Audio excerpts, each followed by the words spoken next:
এই দেখো বাইরে বৃষ্টি শুরু হয়েছে, কি সুন্দর রোমান্টিক ওয়েদার, তাই না?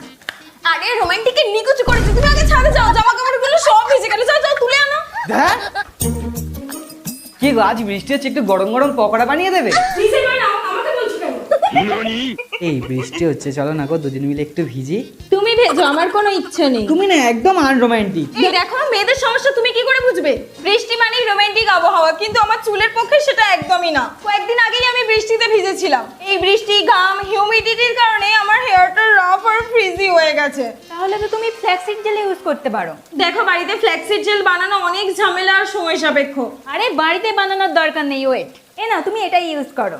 এলপস গুডনেসের flaxseed gel with rosemary oil. চলো এটা ইউজ করা যাক। এটি ready to use flaxseed gel, যা আমাদের হেয়ারকে সিল্কি এন্ড শাইনি করার সাথে সাথে হেয়ারকে ফ্রেশ ফ্রিও করে তোলে। এটা আমাদের হেয়ারের থিকনেসটাকে বাড়িয়ে দেয়, পাশাপাশি স্ক্যাল্পকে নারিশ করে এন্ড হেয়ার গ্রোথে সাহায্য করে। যেহেতু এতে রোজমেরি অয়েলও রয়েছে, তাই দীর্ঘ সময় ধরে ব্যবহার করলে চুলকে ঘন আর স্বাস্থ্যকর করে তুলবে। সত্যি কথা বলতে এই হেয়ার মাস্কটা আমার দারুণ লেগেছে। ইউজ করার পর 20 মিনিট রেখে এটাকে ধুয়ে ফেলতে হবে।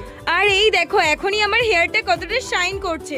আর এই দেখো রেজাল্ট, আমার হেয়ারটা আগে থেকে অনেক বেশি সফট এন্ড শাইনি হয়ে গেছে। তো তোমরা আর দেরি করো না, ঝটপট এটা অর্ডার করে দাও। প্রোডাক্টটা আমি ট্যাগ করে দিয়েছি, available on Purplle, Amazon, Flipkart and Meesho.